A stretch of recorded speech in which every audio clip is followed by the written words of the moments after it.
Hi, friends. Welcome back to Out of Focus. I'm Shannon Stewart, and today I sit down with my season one America's Next Top Model sister, Katie Clearly. You may recognize her from modeling, television, and her work in film, but today's conversation goes much deeper. Katie walked through unimaginable loss, public scrutiny, and a season that nearly broke her. Yet God met her in the middle of it and gently rebuilt her life from the ground up. This is a story of grief, surrender, and redemption, and how God continued pursuing her long after the lights and cameras faded. Wherever you are in your own journey, I believe this episode will remind you that there is no pit so deep that God's love isn't deeper still. Let's dive in.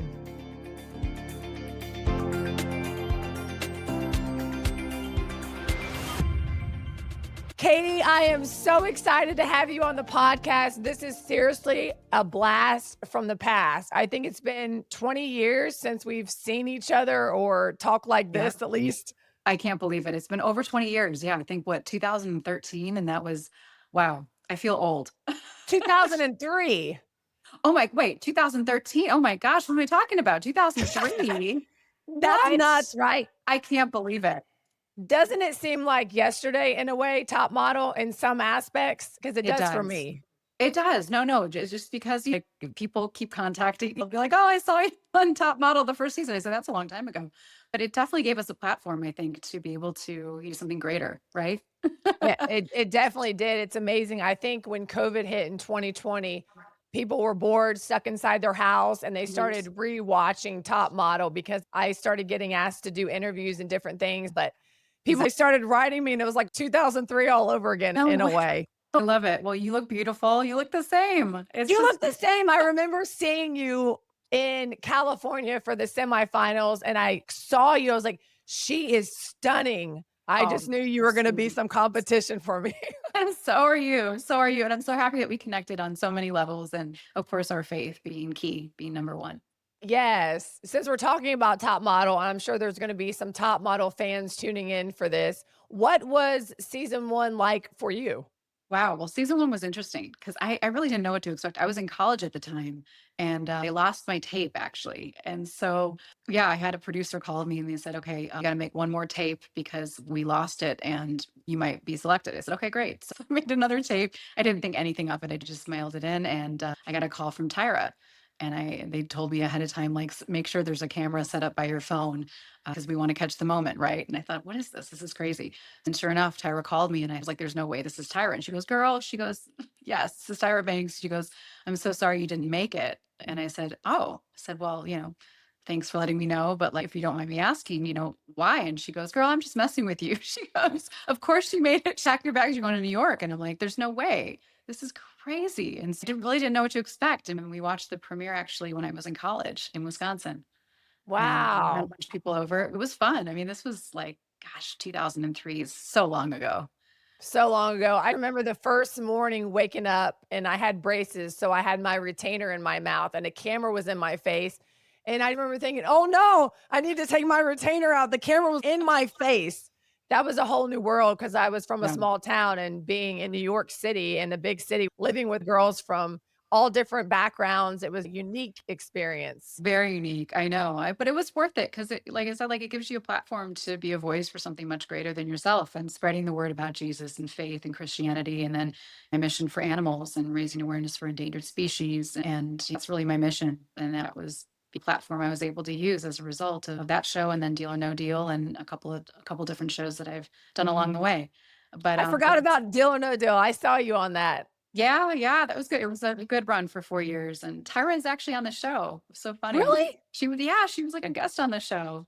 I did not know that. Wow, what a She small world. she guest hosted. Yeah. So, yeah, it was interesting. It was just amazing how where life takes you. It's a roller coaster, and you just don't think that a show like that or Deal or No Deal or anything else will kind of bring you to the point where we are now, and here we are reconnected and talking about life and faith and everything along the way, right?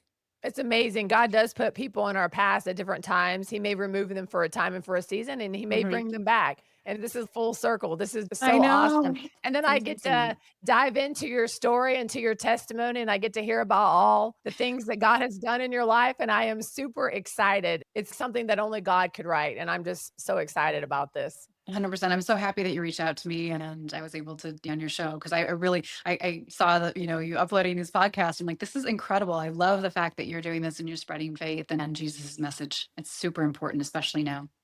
Thank you so much. I hope to shine the light of Jesus Christ and give some people hope that may have lost it, and for the Mhm. prodigals and for the runaways and the rebels that they're not too far gone. Jesus' grace is enough. Yeah. What were you like as a young girl?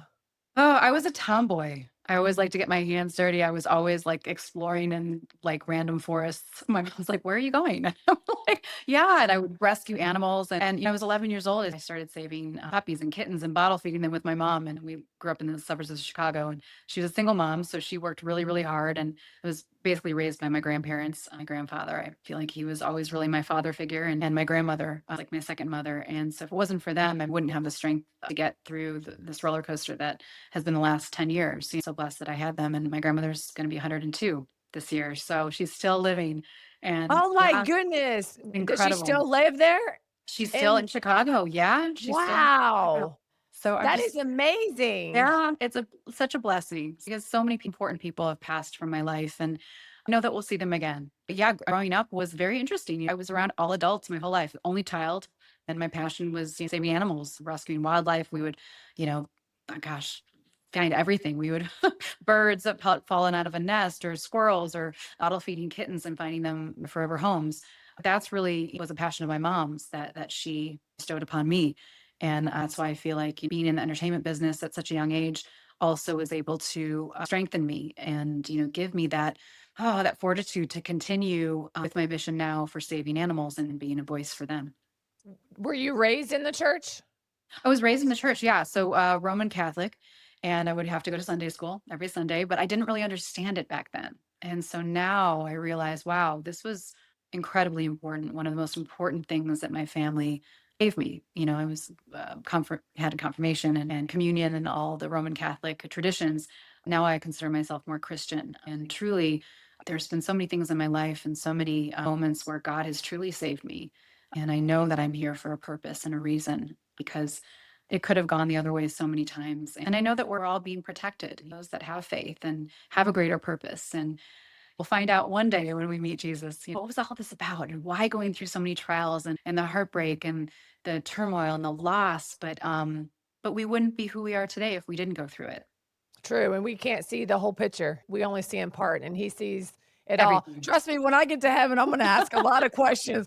"Lord, why did Yes. you close this door? Why did you have me wait 20 years for this?" I have so many questions for him, That's but so many. Oh my gosh. But life is worth it. It's just there's always light at the end of the tunnel. You just have to keep pushing forward. Even though sometimes we wake up and we're like, I'm exhausted and I've got 11 animals that I've got to feed and I've got to clean and it's constant like 24 hours a day taking care of these animals and running the news network, World Animal News and then we're working on our third documentary about wolves, protectors of the wild. wow. And so I'm like, and just trying to raise the funds and getting people to actually care and want to help. That's the hardest part.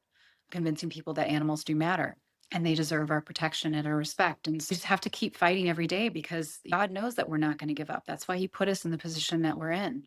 He put his warriors here now. This time is not for the weak. This is for his strongest. He put his strongest warriors here now to join forces. And that's what we're doing.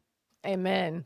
Well, let's fast forward a little bit. You got married. Can you tell me what drew you into that relationship?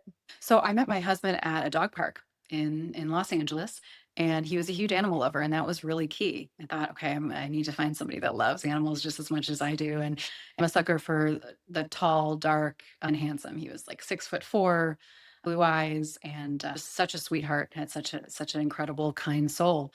Sadly, he was dealing with a lot that I didn't realize and I wasn't aware of when we had gotten married, and so 4 years into the marriage, he had taken his life. And sadly, it was what the media did to sensationalize something that was not sensational at all. That was truly heartbreaking because they want to hurt people, right? So if you have a greater mission on this earth and you're fighting for something other than yourself, which I have been since the moment I began my animal welfare organization, really the moment you knew I wanted to be involved in rescuing animals when I was 11 years old. The darkness likes to test you and will do anything to stop you from your mission, right? So I feel like this was a test for me. And not only a test, but living this out in front of the world and being attacked and condemned for something that I never did, which was interesting. I never really talked about it. And so you're the first podcast that I've done really, really openly talking about this. I've suppressed it for many years just because my purpose was for the animals. I want to focus on the animals, and everyone wanted to focus on something and sensationalize and make this such a terrible story that really it was incredible tragedy, but they were trying to place blame. And when somebody takes their life, you can't really place blame. It's that person's choice. And that's one thing I want to say, there's always hope. And so when people deal with depression or if they're taking medication, which was the case of what happened with my husband, I tried my hardest. I tried my hardest to talk with him and show him the way and show him there's more to life and you need to have faith and it will get better. And you can try to save someone's life, but inevitably it's up to them. And I know that I did whatever I could to try to save his life. And at that time, we were getting a divorce. And so that wasn't public either. So people wanted to form their own opinions you know, based on what the media puts out there. And none of it was true. And so you have to really be careful about believing what the media wants to show you, because it's really what they want to show you. A lot of it is not truthful. 100%. Was there a point in your marriage that you realized that he was struggling really deeply with depression? Yeah, I mean, 2 years into it, yes, he was struggling, and I was there by his side wanting to help him, but it got to a point where it was beyond me. I'm not a professional, and so I did whatever I could, and I really tried to guide him with faith and love, and then after 4 years, I didn't know what else to do. He needed, professional help, and so, you know, um, that's all I can really say is that I did whatever I could, and he was such a wonderful, loving, kind soul, but he was dealing with things that were beyond me. For people who don't know what it's like to be in a relationship with someone struggling with depression or anxiety, can you explain what that's like? It's hard because you're trying to carry a light. You're trying to carry them. And so it was not only him, but the responsibilities and all the animals and the house and all the other things that go along with marriage. And so you're trying to hold things together. You're trying to be the glue. Meanwhile, you're trying to convince this person that they must stay alive. They're needed, they're loved, they're cared for. There's a reason for them to be here. But again, you can only do so much. I'm sure it was Um, exhausting, and when you're yeah, trying to tell him these things, you were it was frustrated, right? yeah, it was exhausting. It was incredibly frustrating. But also, I didn't know I wasn't in his head, so I didn't know what he was dealing with. And so I thought, okay, I need to have patience. I need to be as kind as I can. And even through the divorce, it wasn't official, but even the text message I sent him, I said, I'll always be here for you. Just know that I'm here and I'm praying for you. And that was like those were pretty much the last words I said to him. And then I got a call that he had taken his life at a gun range. And Mm. so, you know, those last What was that words, moment like for you when you heard oh, that? it was the most horrible moment of my life. I can't even tell you. To relive that was just, it was horrific. I don't wish what happened to me upon anybody. Not my worst enemy. I don't wish what happened to me. I was on the beach. I was with a friend of mine on the beach, and I got a call from an investigator, and they had said, "I'm so sorry to tell you this, Katie, but your husband shot himself at a gun range in California, and he had tried before, I think a month before in Ohio, but they wouldn't let him run a gun, thank God. And so, and sadly in California, he succeeded, and he shot himself, and I didn't believe it. I'm like, there's no way that this happened. I don't even know what to say. I have to leave. I have to go. It was such a shock to me. It was like all a blur at that moment. But it was God putting me in the most serene place in my safe space near the ocean, because I'm an ocean person, near the beach, find out this information and with a friend of mine. And so I remember hanging up with the investigator, trying to find my car and walking on the beach in Los Angeles. And I started walking and I saw a hook sticking out of the sand. And the sun was hitting it in such a way where I'm like, gosh, someone's going to really hurt themselves. I need to pick that hook up. It wasn't a hook, it was an upside down cross bracelet that I picked up out of the sand. And it was like God hit me upside the head. Like, this is why you're still here. Your faith is why you're still here. And my friend looked at me like, there's no way that that just happened. Like they had seen a ghost, basically. It was such a shock to me and them that to that day, I can't believe that happened. And because I would have conversations with my husband about faith and about Jesus and about God, and just didn't think that it was being heard. And so I felt like this was a message to me saying, you are still here because of your faith, because of your faith in me. And so I held on to that for about 6 years. And then I thought, you know what? I need to throw it back where I found it. And so I went back to the beach and threw it back in. And I felt like that was just me releasing all of that pain and suffering that had happened during that time. And so, yeah, I just, within 24 hours, we had to bury him. And he was Jewish. And so, but I'm not sure how strong he was in his faith. So I thought, okay, well, you know, maybe there's a way that we could, I gave him a Bible. And I thought, okay, start with Old Testament, make it to the New Testament. Maybe this could save him. And all I can say that I tried my best. I tried my hardest. It was such a kind heart, such a kind soul. Can you take us back to that season you briefly mentioned about when the rumors began and the tabloids exploded? So yeah, so this is another crazy thing is that in the middle of the separation, the divorce, I didn't tell anybody. So I was selling my first documentary, Give Me Shelter. So I produced a film. It was mainly about rescuing animals, adopting, not shopping, the puppy mill crisis, shelter crisis, and then also wildlife trafficking. I mean, it was basically the top 10 animal welfare issues at that time, and it was released in 2015 on Netflix. So around that time, before I had sold it to the streaming platforms and Netflix, I went to the Cannes Film Festival, and there was a meeting being set up between myself and DiCaprio, and we had just run into each other randomly out and about in Cannes, and because it's a film festival, you just run into people that you know. And so ran into each other, and he said, "Oh, there's a meeting being set up between us. You should definitely figure out a date to make that meeting happen. And I know that you have your film, Give Me Shelter, that you're going to be selling here." And he had his film Ivory Game that was showing at Cannes at that time. And so we were having a conversation, and we were out like everyone is in Cannes, and someone was taking a photo of us, unbeknownst to me. And we're all having a great time just talking. And really, if anyone listened to our conversation, the whole time we were talking about like endangered species and like elephants and rhinos and the rhino horn trade and the ivory trade. And it's like people would be like, that is the most, why would you talk about that? And I'm like, well, that's because that's my passion. That's his passion. So I wouldn't be stupid enough to do anything other than that. If I wanted his support, he wouldn't respect me. Right. So I was 33 at the time. So really, that's the extent of it. We were having a conversation about important issues about endangered species. And the photo was taken. And the next morning, I got a call from my best friend's sister, Kelly Rizzo, who was actually married to Bob Saget, who also passed away, which is heartbreaking. Mhm. And she said, you know, Katie, you're on the cover of like Yahoo News with DiCaprio. And I said, what?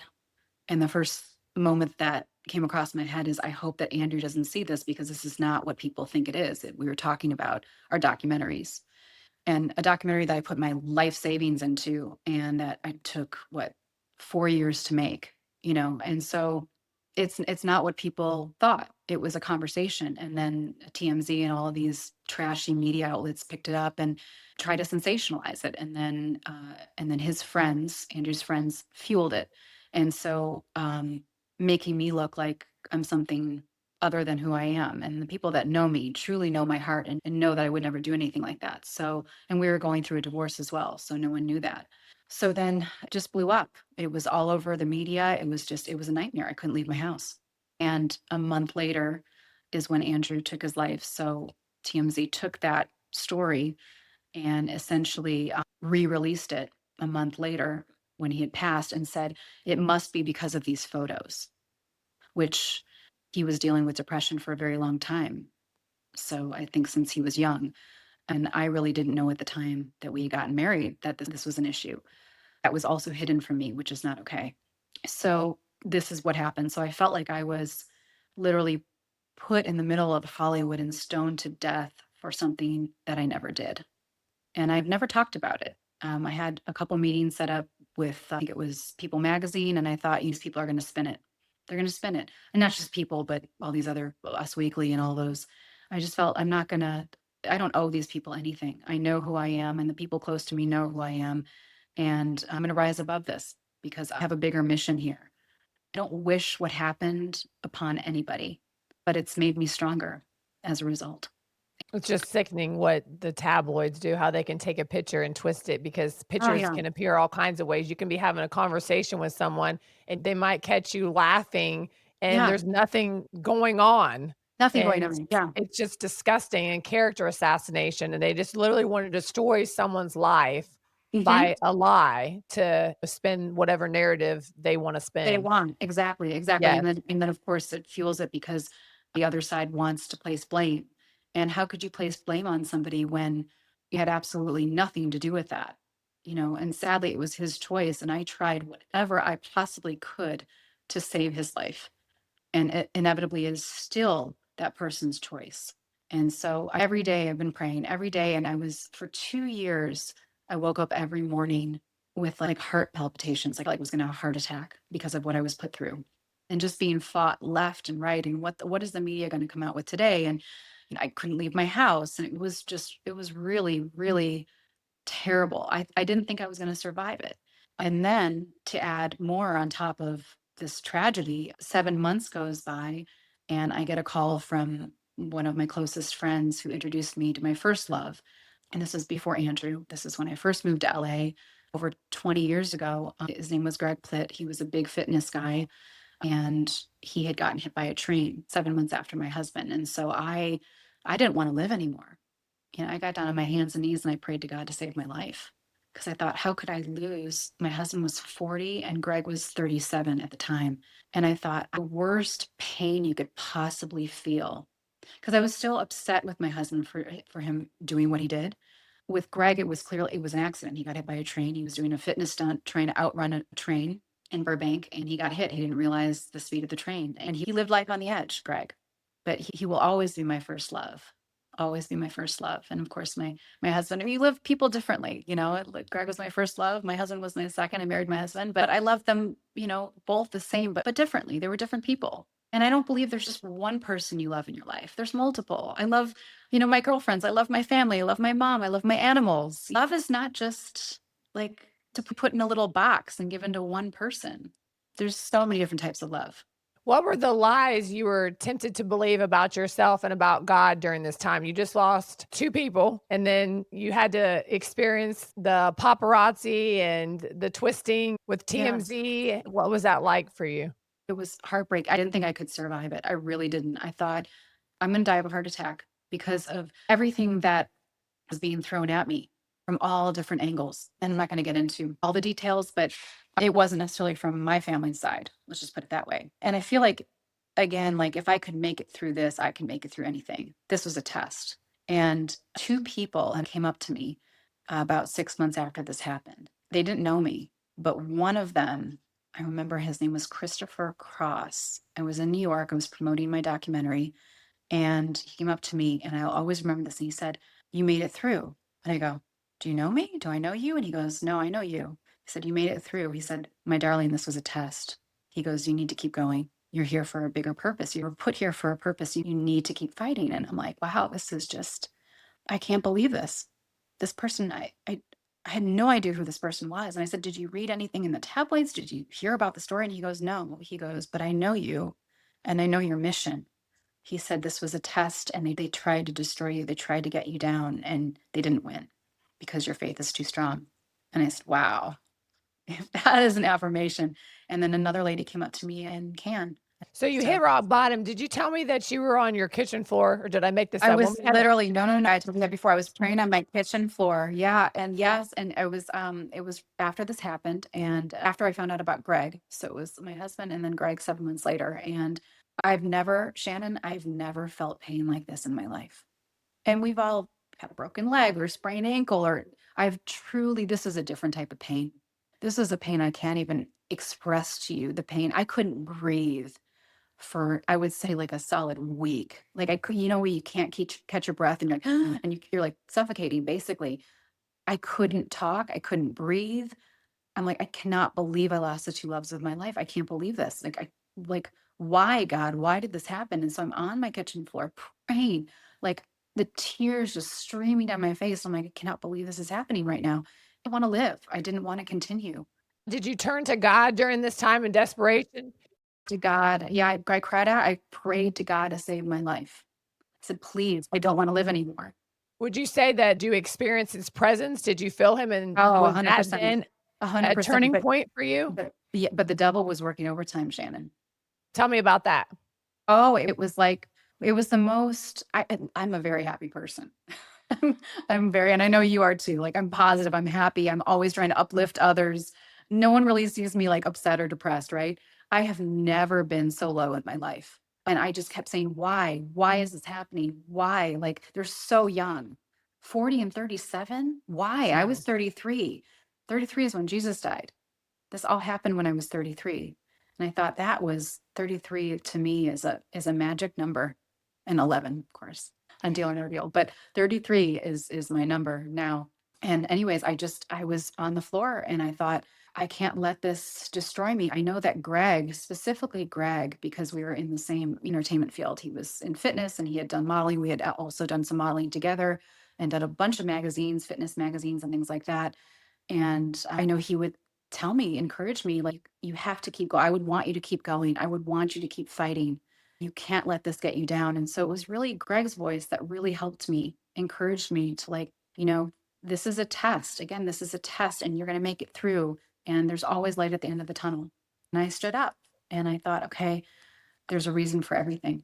And this is going to make me stronger for something that I need to be a warrior for in the future. What did healing look like for you practically and spiritually? Woo, well, let's see, it's been since 2014 and then Greg passed in early 15. So healing has been a journey, but prayer and faith has saved me. And so it's prayer every day. I remember for the first 2 years after all that happened, after their passing, I prayed and got down to my hands and knees every day because I thought, how am I going to, what am I going to do moving forward? Do I continue my foundation? Do I continue World Animal News? Do I continue in entertainment? And then now with all these terrible things that have been said in the media, like how do I continue in entertainment? And I thought, and I kept praying to God, okay, please make this look clear for me. Like, what is this path that you're going to take me on? What is this? And the path was merging the two, merging what I've known since I was 11 years old, which is working in modeling and acting and hosting, and using that to be a voice for the voiceless. And that's what I did. And so then I started World Animal News as a actual news site. It was a radio show, a podcast at that time in Hollywood. And I hosted it for about a year and a half. And I thought, no, we need to turn this into like an actual news network because I know what's going on. The rest of the world doesn't know what's going on. So, and then we work on legislation, of course, endangered species, farm animals, domestic animals, all of it, undercover investigations.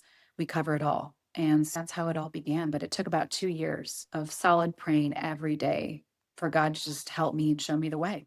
Was there a verse that you clung to?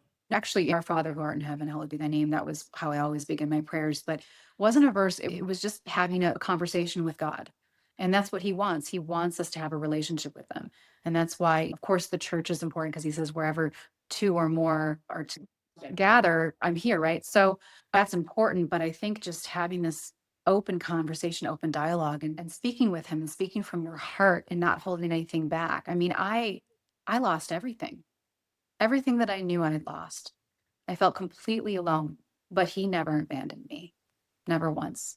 There's been some verses that I clung to, and I've even quoted in my mind at different times in my life, and I love the Bible because it really is living, active, sharper than a two-edged sword, and it can pierce, it can convict, it can encourage, comfort, bring Yes. hope, and I love the Bible. It's the only book that we will ever read that's living, Yeah, of and it has course. power. And my favorite, I would say my favorite is not just because the water company, but I am the way, the truth, the life. No one comes to the Father except through me, which is so true because so many people are lost. And if they just look and open God's word, I really think that they'll be inspired and it'll make so much sense because every problem that we have in the world, there's a solution in the Bible. Isn't that amazing? Yeah, It's incredible. We it's have a question. incredible. Yes, it blows my mind, the No, it's Bible. incredible. It really is. And it's so simple. And I think it's because it's so powerful and it has such power, people are afraid of it. I was afraid of it. I got to be honest, for many years, I was like, gosh, I just was so intimidated. Like, I can't open that. Like, that's, and then Is it because you didn't think you would understand it? What made it intimidating? Because some people might be able to because relate to you. it's filled with so much. And yes, I didn't think I could understand it. I thought, gosh, this is going to take some effort. This is going to take a long time to get through this. And to be honest, just because work in, we work in the news every day. And so I'm constantly reading and going over, and I'm like, wow, to add another book, most important book. Why would I to my life? I mean, gosh, I should have started reading a long time ago. Right. But it wasn't until recently that I really, I mean, I knew the verses, but to really read it and really Meditate on it. meditate and also like research, what does this really mean? What does he mean by this? Because it's all parables. Most of it is parables, right? But then also, the TV show The Chosen has really helped me. I love The Chosen. I think they do a great job. Yes. And They it picked just the perfect person to be Jesus. He's phenomenal. Peter, I like Peter. He's got, like, a little yes, bit of yes, quirkiness to him. yes. It makes them human. Like, we sometimes think, "Well, they're the disciples." We think that they're on another level, but they're humans and they're flawed just like we are. So Exactly, and they have such a human aspect, you don't realize it, like, you're like, "Wow, these" no, they were truly humans, like, they were just normal people, but, like, obviously they had a faith, which just makes them like us, but obviously they were chosen, the chosen. I think that it's just incredible series and the way they did it, and Dallas, Jenkins, I believe he's a producer and director, and I feel like he has a tremendous mission on this earth. The fact that he was able to do that through crowdfunding, no one would help, amazing. no one would fund it. Not one big studio, and then they just raised all that money for the whole entire how many series now? I think four different seasons, I believe. I went to the premiere of the last one and I met all the characters, and I gotta be honest, you're not gonna believe it. You're not gonna believe it. They look like in person, you're like, they're prophets. They're all adorable. They're all, yeah, felt very tall. Let's just put it that way. We're all very sweet, very nice. But I guess because we are tall, like, I feel like sometimes when you're wearing heels, you're like 6 foot, right? I mean, you're Super very tall tall. too. Yeah. I'm over 6 So feet when I have heels on. exactly same with me. But anyways, it's incredible to be able to meet them and talk with them and just get their perspective on everything. I talked to Matthew, actually, the actor that played Matthew, and he was just a pleasure to talk with and so sweet and so nice. And I understand why they cast everybody for The Chosen, because they truly are so unique in every way. And they also relate to, the 12 disciples. So yeah. What would you say to the listener who feels buried under shame or grief? Because you've come out on Um, the other side. So if they don't see any light, what words of encouragement could you give them? I would say keep giving it to God, keep praying, and I would say try to start your morning. That's what I try to do every morning. I've got like all these animals just waiting for me to to feed them in the mornings. Of course, I do that first. I have to because they would get mad at me if I didn't do that. So like I feed them, I clean, I give them fresh water, and then I pray. I mean, it's every morning, and I'm trying to read the Bible every morning, and it puts you in a different state of mind, and it makes your day, I guess, more meaningful with God's lead. God will lead you. And if you're going to him, he's going to lead you. If you're giving your heart to him and you trust him, you're going to see his hand in everything. And truly, ever since I started reading and opening the Bible every morning and praying, I've seen it. I've seen it time and time again, and I've seen miracles happen as a result. I think when I was younger, I used to look for him in the big things like America's Next Top Model or Mhm. whatever it might be, but it was always big, but he's in the little details. And I always look for him every Yes. day. I call him God winks. I think other people do too. But it's so encouraging when you look for the answer to prayers. It might be something small, Yes. but it's not small because you're reminded that he sees you and that he loves you and that he cares about you and that you're the Yes. apple of his eye. And I just love 100%. looking for him in my day to day and not just in the big things, but even in the small things. But it's interesting, like the things that I thought, oh, this is so small and this is insignificant or this doesn't matter, were actually the most significant things. So it is about the small things, and it's about the small steps, and it's about gosh, connection with just people that you see every day. And if you could just bring one more person closer to God, the goal is okay, you want somebody in heaven saying, I'm here because of Shannon, I'm here because of Katie. That's what he wants. He wants us to spread his message. And the devil is working overtime. We see it every day. We know it, and we know he's not going to win. Is not So, when in the end. I love the Billy Graham quote. I've read the last page of the Bible. It's all gonna turn out all right. of So, we know who wins in the end. course, So God always wins, even though this is the devil's playing ground, and he is trying his damnedest. he is, and we have to keep praying. If you turn on the news, they want you to worry, they want you to be afraid, they want you to be scared. It can be weather alerts, and this is gonna happen, that's gonna happen, better be careful, this doesn't get passed, this might lead to this. It's Yeah. constantly. Well, fear is not of God. So when you have, No. I'll say one thing to those of you who are watching, if you feel fear or anxiety or worry, none of that is of God. That is of the other guy. I'm not going to say his name. So that's why you just have to keep seeking God and keep praying and ask and you shall receive. That's another one of my favorites. Ask and you shall receive. It is 100% true. And I've talked to hundreds of people that have prayed, they have true faith, has come true. And those that haven't come true is maybe because it wasn't good for them. It's God's will, right? There's certain things that haven't come true. I'm like, God, why hasn't it come true? I've been praying that to you for that for 10 plus years. And it's clearly in his timing. We want it now. Now. I am so impatient. I want everything now. But it's whatever's best for us. He knows what's best for us. We don't.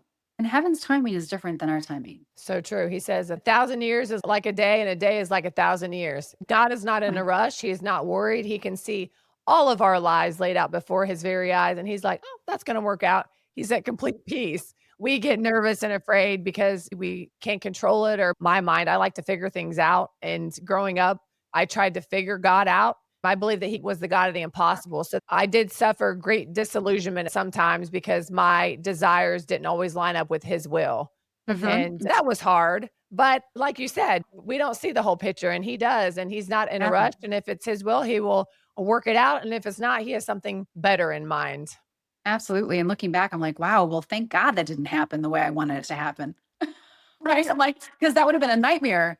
Even in modeling, and I hear now about the sexual abuse and different things that went Um, on that I was spared from because I didn't go to the clubs. They yep. sent a car to come and pick me up, I never went, and different jobs I didn't get. Mhm. Now I'm like, you were protecting me, Lord, from." 100%. I mean, when we were younger, it's so hard to like grow up in this business, and I understand why my mom never wanted me to get involved in it. I understand looking back because I was spared many times, and I believe that we have guardian angels. What's one lie God replaced with the truth that maybe you believed about yourself, about life? Oh my gosh, what's one lie that he replaced with the truth? I Wow. can think of one you said that maybe you didn't think your documentaries, maybe you just thought that you were done because of the tabloids. Yeah, yeah, yeah. And that's not the case. That was actually the complete opposite, is because the truth will prevail. The truth comes out eventually, whether it's 10 years, 20 years, 30 years. I mean, I'm going to write a book about this one day. I've got a lot to say. And again, like I'm so blessed that I was able, you're the first podcast, you're the first show that I've ever told about this in depth. I'm so honored. I'm glad you're sharing it because I think it's so important that outsiders who don't understand what it's like to be you, you've been in magazines, you've made documentaries. Who's ever talked to Leonardo DiCaprio? I haven't. You have a different life experience and they don't understand how tabloids Mm, and that whole realm and that whole yeah. world is. And Yeah. it's And it's demonic, some of the things. is demonic, and I think, there's a demonic foothold in the entertainment industry, and I wanna just also make it clear that you have to be very careful what you consume as far as watch and listen, because I'm not gonna throw any streaming platforms under the bus, but there's several streaming platforms that have a lot of things that we should not be watching. Anything demonic, anything that is not of the light, you should not be watching, No, because because you're opening yourself up. Why would you want to crack the door open to those things? you don't wanna crack the door open. You Yeah, don't, you we're don't. told to guard our hearts. Especially music. Music is because the other guy, I'm gonna say his name again. The evil He one. the evil one, he was a fallen angel and what he had the most beautiful voice. So Worship w leader. so what do you think he has a foothold on? Music, the music industry. In high school, I rode to school with different people and they would play different songs, and I like the beat, but you can't just like the beat because the words are going into your mind. You're meditating on them, you're thinking about them, then they're seeping their way down into your heart because don't you think it's quite amazing how we can remember lyrics to a song, but we can't remember a Bible verse? Right? Exactly. So there's a reason for that. And like I said, this is a very fallen world like I have never seen. I had no idea. I thought, like, when I was younger, oh, the life is all rainbows and gumdrops or whatever. I thought it was like, oh, it's going to be amazing when you grow up. And not to say it isn't, not to say that there aren't amazing moments, but this is definitely a roller coaster. And we're being tested. Every moment is a test. Every moment of my life has been a test. And some you pass and some you don't. But I think that if you keep seeking God and you keep seeking good and the light, you will succeed. And like I said, there is always light at the end of the tunnel. You just have to have faith that, and ask God to lead you in the right For direction. someone that's a skeptic, maybe they've suffered loss and instead of running to God like you do, they're mad at God and they are distant. What would you say to them? Don't run from God. Don't be distant because He is your only lifesaver. He will be the only one to save your life. Jesus will be the only one. And people get confused by God and Jesus and the Holy Spirit. They're all in one. It's the Holy Trinity. Jesus came to earth as our Lord and Savior. And I'm sure you can speak on that, Shannon. He took on human flesh and Exactly. he experienced pain and suffering and he experienced all of our emotions so he can relate to us, but he was without sin. Exactly. So he's God in the flesh. He's God in the flesh, exactly, and so a lot of people don't have a really hard time understanding, and I couldn't understand it for a long time. I just didn't understand. How could this man be taking on all of our sins? Because then we would be all be going to hell because we're all sinners. So if he didn't take on our sins, we wouldn't be going to heaven. He took the punishment we deserved, and it's by his blood we can be forgiven and be restored back into a right relationship with the Father because sin separates us from the Father. And Exactly, 100%. Preach. so tell me about your water company. You mentioned it just for a second. I would love to know more about it. And what are you up to now? So yeah, so I'm filming Protector of the Wild, so our third documentary just about wolves and the plight of what they're facing in North America, and they're being basically exterminated and driven out of the national parks and then shot and killed by cattle ranchers in the meat and dairy industry, and it's just heartbreaking. And at one point, we had millions of wolves throughout the United States, and now there's like less than, I believe, 14,000 that continue in the United States. I believe that's not including Alaska, but I'll have to double check those numbers and I'll send them over to you. But it's heartbreaking. So we're halfway done with the documentary and we're trying to raise funding to finish it. And so anyone that loves wolves out there, please donate to Peace for Animals. Because we've been, I would say, it's been about 3 years. So another year to film and then to edit and then, of course, to get it on streaming platforms. So So, does it take 4 yeah. years in total to film, record, edit? Yeah. On average, like 2 years to film, a year to edit just because we have so much footage, and then took me a year to sell the last one I did with Clint Eastwood. That was Why on Earth, and that was I would say this is the hardest one, but that was probably the most difficult, as far as filming because we traveled throughout Africa, Indonesia, we filmed elephants, rhinos, orangutans. We were in the forest with them. We were experiencing what it's like to be boots on the ground and the people that are dedicated to saving their lives. We highlighted their incredible work. And so it was called Why on Earth. And we got Clint Eastwood to be basically the last interview. And I just prayed on it. I thought, gosh, if we could get Clint to be the voice and face of this documentary, I think it could, you know, um, That's change amazing. hearts and minds. And Do so you go to all these places? yeah, yeah. So that was the hardest because of the travel, and then I had to also bring my crew with me. So and then we raised $1 million for that film. So Wow. that was not easy, but it was worth it. I couldn't sell it for a year, and it was the third sales agent was they always say like third time's the lucky. Is that the what's the 3rd saying? time's the charm is Third the time's the saying. charm. I was like, Yeah. yeah, it's the third time's the charm, truly. So they're like, oh, just give it out for free. I said, I'm not giving it out for free. You got Clint Eastwood in this film, and this is way too important to give out for free. I said, we need to get this on this major streaming platforms. And so Netflix bought my first one, Give Me Shelter, but they didn't buy this one. But we got it on all the rest of the streaming platforms, Apple, iTunes, Amazon, and a couple airlines as well. The airlines picked it up. So yeah, so this one, we need somebody to take Clint's place as kind of the spokesperson for this one. So just about I wolves. saw a picture of you on Facebook. Was that in Uganda with little children? Oh yeah, no, that was in Kenya. Yeah, Kenya, that was Kenya. in Kenya. Yeah, yeah, So, yeah, were you yeah. filming something there, or was that a missions trip? So that was actually last year. So yeah, I was just there actually with a group that I travel with quite often, and they do some conservation work.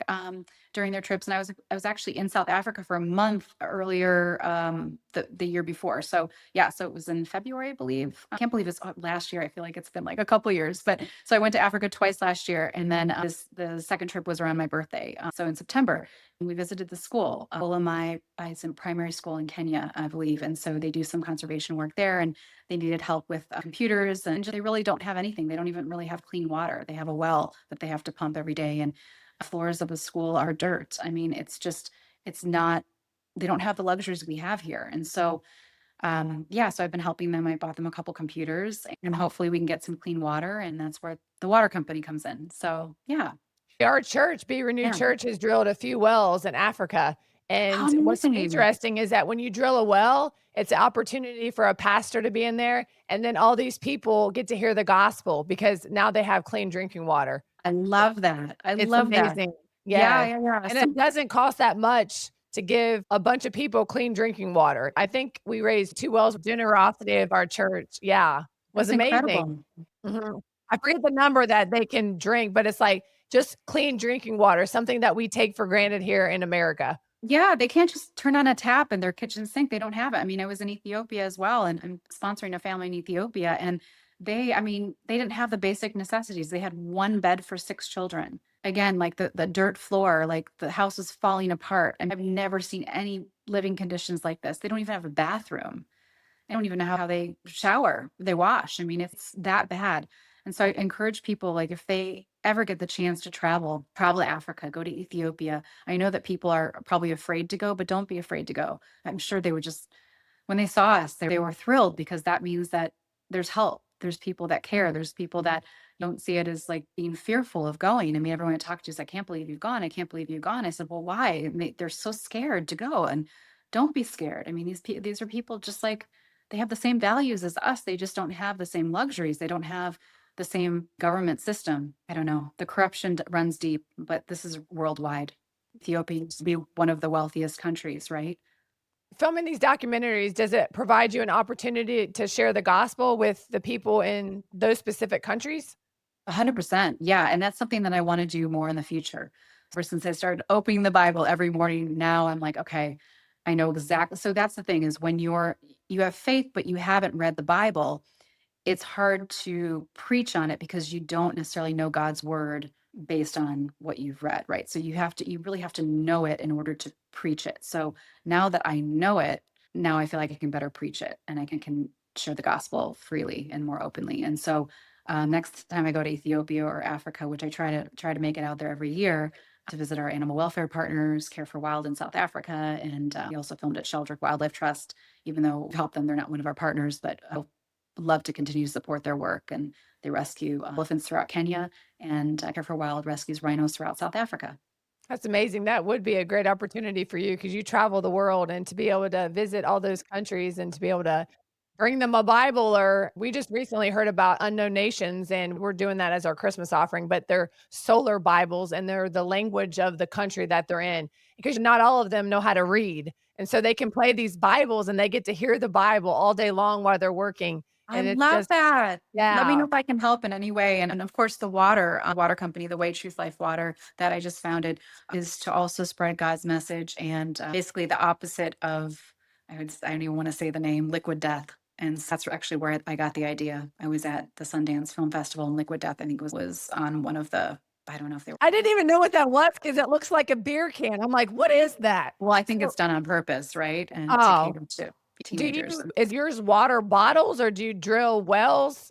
Yeah, What so is no, it's water bottles. So it's the Way Truth Life Water, and I just started the company about a month ago, and it's been in the works. I mean, like I just physically got the water bottles a month ago, but it started like a year ago. As far as just trying to develop the logo and getting everything copywritten and trademarked and everything. So that is yeah, awesome. I yeah, can't wait thanks. to see the logo and everything. Yeah, yeah, yeah. I'll definitely show you. I'll send you some water. Are they But available now to purchase? yeah, you can purchase them on the waytruthLifeWater.com. And so, yeah, I think we're doing 6 packs and 12 packs. And so it's just a portion of the proceeds will go to animal welfare, conservation, and drilling wells throughout Africa and in other countries. It's just a way to spread God's word and then also give back because many people aren't donating to animal causes and conservation. So I thought, okay, this could be a really great way to help foundations around the world and people and animals. That's amazing, Katie. If Yeah. people want to find you, is there a way that they can possibly follow you on Instagram or contact Sure. you? Yeah. Just follow me, Cleary 11 in private. And let's see, World Animal News is our news network. Peace for Animals. If you want to make a donation, that would be amazing. Peaceforanimals.net to help us finish the documentary. And then the Way Truth Life Water. I'm gonna check it out as soon as I get done. I can't wait to see it. I'm so excited for you. Yeah, and the next round will be aluminum cans. So yeah, so this one is they're 100% recyclable now, but we want to go the aluminum route and more sustainable. I'm wondering if you sleep. Well, with 11 animals, it is, yeah, it's No, not just much. because documentaries, water, these interviews, you're flying to Kenya, you're going to Uganda. I don't know where in the world Oh is my Katie? gosh, I don't know. My mom says, "Where in the world is Waldo?" That's basically like same thing. Yeah, where is she? I'm like, "Well, I'm in Africa this week." Hey, you know what? We're given one life, and I want to redeem the time, and I know you do as well. You wanna share the gospel and make disciples of Jesus Christ because it's all about him. 100%, and I agree, and I love the work that you're doing. So much, Katie. I sure do Of appreciate it. course, God bless you, and thank you for everyone who's watching, and thank you for the amazing journey that you've shared too, Shannon. You're incredible inspiration for so many, and God bless Aw, you. thank you so much. God bless you. It's okay. Bye. Thank you so much for joining us today. Remember, when life feels out of focus, there is always one who brings clarity. We'll see you next time.